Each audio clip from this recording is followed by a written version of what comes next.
नमस्कार मित्रांनो, आनंदी या मालिकेच्या येणाऱ्या काही भागामध्ये मित्रांनो एक आता जबरदस्त असा ट्विस्ट आपल्यासमोर येणार आहे आणि त्या ट्विस्टमध्ये मात्र मित्रांनो आनंदीच्या मानेवर असणारी एक जन्मखून आहे आणि त्या जन्मखूनमुळे शिल्पासमोर जेव्हा आता भयानक सत्य आलेलं असतं, जेव्हा शिल्पा मात्र आनंदीला घराच्या बाहेर काढायला निघालेली असते, तिच्या हाताला धरून आणि तिला जोरात ढकलून देते, पण त्याच वेळेस आता आनंदीच्या मानेवर तिला एक जन्मखून दिसलेली असते आणि जेव्हा आरती आणि आबा घरामध्ये येतात आणि घरामध्ये आलेल्या आनंदीच्या जन्म दिवसाच्या ह्या बर्थडेच्या दिवशी मात्र जर कोणत्या सत्याचा एक आता आणखीन उलगडा होतो, जन्मतारखेनुसार शिल्पासमोर आणखीन कोणतं एक सत्य येणार आहे हे आपण आजच्या या व्हिडिओमध्ये बघणार आहोत। तेव्हा शिल्पा मात्र ह्या आबांना कोणतं सत्य विचारणार आहे आनंदीबद्दल हे आपण आजच्या या व्हिडिओमध्ये बघणार आहोत।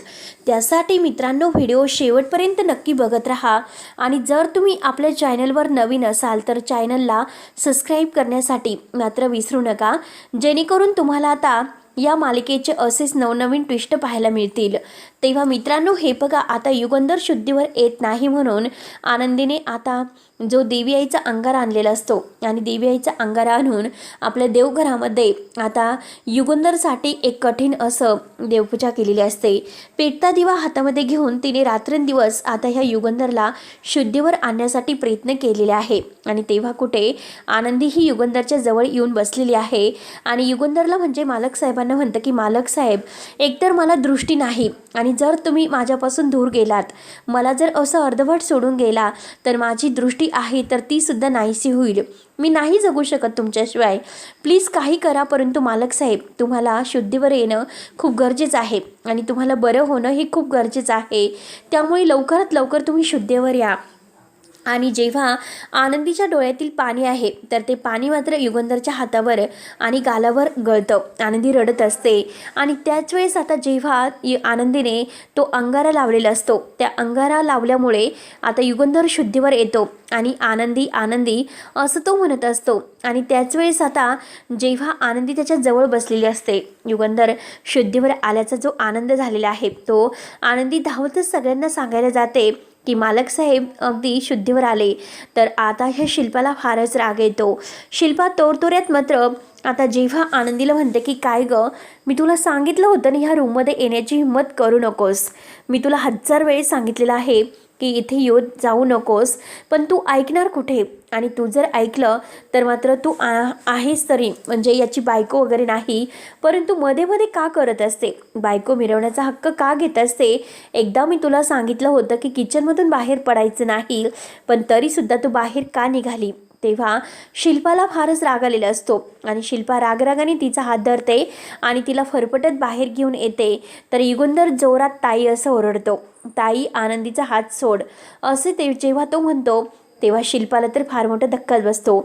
शिल्पा म्हणते की युगंधर हे बघ, किती काही झालं तरी आनंदी आता या घरात राहू शकत नाही, कारण तुझ्या जीवाला इतका मोठा तिच्यामुळे धोका झाला, मग तिला या घरात राहून देण्याचं काय कारण आहे, ती या घरची कोणी लागत नाही, आत्ताच्या आत्ता त्या आबांना फोन कर आणि तिला या घरातून चालतं होण्यासाठी सांग। म्हणून आनंदीला या घरातून बाहेर काढण्यासाठी आता हे सगळे म्हणजे डाव शिल्पाने रचलेले असतात, पण जेव्हा ती आनंदीच्या हाताला धरते आणि तिला घराच्या बाहेर ढकलून देते तेव्हा शिल्पाच्या पायाखालची जमीन सरकली असते, कारण शिल्पाला असं काही एक सत्य समजलेलं असतं की जेव्हा तिच्या आता मानेवर एक चंद्रखून असते आणि जेव्हा शिल्पाची लहान मुलगी आहे तर तिच्या चेहऱ्यावर सुद्धा आणि मानेवर सुद्धा असंच आनंदीसारखे काही असे टिपके वगैरे असतात। आनंदीला ती चंद्रकोन म्हणजे तिची जन्मखून आहे, जेव्हा ती मानेवरची ती जन्मखून पाहते तर तेव्हा तिला मात्र खूप मोठा धक्का बसलेला असतो, कारण आनंदीच्या मानेवर असणारं ते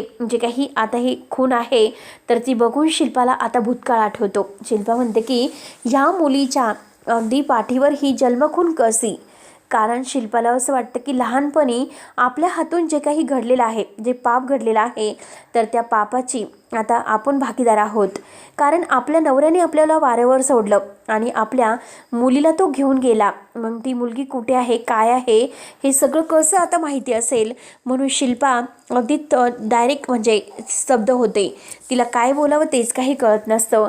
आणि त्याच वेळेस आता युगंधर रागाने बाहेर येतो आणि बाहेर आल्यानंतर तो शिल्पाला म्हणतो की आनंदीला बाहेर काढण्याची तुझी हिंमत झालीच कशी, तू का तिला बाहेर काढलंस? ती या घराची मालकीण आहे आणि मालकीण असल्या कारणाने मात्र तू तिला बाहेर नाही काढू शकत. तेव्हा मुलंही सगळेजण आतमध्ये येतात. आता शिल्पा एकदम गप्प झालेली असते. शिल्पाला काहीच कळत नसतं आणि त्याच वेळेस मात्र आता बापू हे आबा आणि हे सगळेजण माई आणि बापू शिल्पाला रागवत असतात की शिल्पा, अगं तू का ते लेकराच्या मागे लागलीस? का तू त्या आनंदीचा रागराग करते? कुठे जाईल ग ती? तिचं हे घर आहे, तिचा नवरा जन्म मृत्यूच्या दारामध्ये झुंज देत आहे आणि तू कशाला?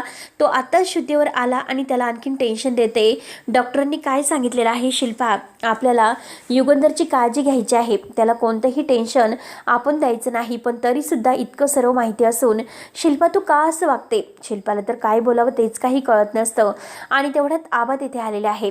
आबा म्हणतात की आनंदी, अगं तू विसरलीस का? आज तुझा जन्म दिन आहे, बर्थडे आहे तुझा आणि तू सगळं विसरून गेली.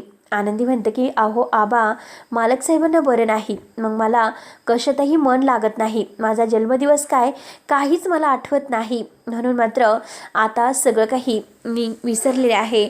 आज फक्त आणि फक्त मला मालक साहेबांची काळजी आहे. पण देवकृपेने मालक साहेबांना शुद्ध आली. आता आबा म्हणतात की काय झालं? तेव्हा आरती सगळं काही घडलेला प्रकार सांगते आणि आबा जेव्हा आता म्हणतात की आनंदी, अगं आज नेमकं हे कसं घडलं? आज तुझा बर्थडेचा दिवस आहे आणि तुझ्या वाढदिवसाच्या दिवशी हे सर्व घडलं. आनंदी म्हणते की आबा मला खरंच माहिती नाही, कारण हे जे काही घडलेलं आहे ना तर त्या नालायक विद्याधरमुळे घडलेलं आहे. कारण तो आता इतका घाणेरडा वागतो आणि इतका घाणेरडा वागून जे काही तो करत आहे ते खूप चुकीचं करत आहे. म्हणून मात्र आता युगंधर म्हणजे मालक साहेब यांचा जीव धोक्यामध्ये होता. तेव्हा आबा घाईने युगंधरला आतमध्ये बघायला येतात आणि युगंधर तेव्हा शुद्धीवर आलेला असतो. तेव्हा युगंधर शुद्धीवर आल्यानंतर मालक साहेब विचारतात काय झालं, म्हणजे तर आबा विचारतात काय झालं मालक साहेब, बरं वाटतं का आता? तर मालक साहेब म्हणतात की हो, म्हणजे युगंधर म्हणतो की हो आबा मला बरं वाटतं. तर आबा म्हणतात की हे बघा, मी तुम्हाला आज एक सत्य सांगणार आहे, कारण ते सत्य असं आहे की हे बघा, आनंदीचा हात कधीही सोडू नका, तिला असं वारेवर सोडू नका, प्लीज मी तुमच्या पाया पडतो, परंतु आनंदीला कधी असं वारेवर सोडूच नका.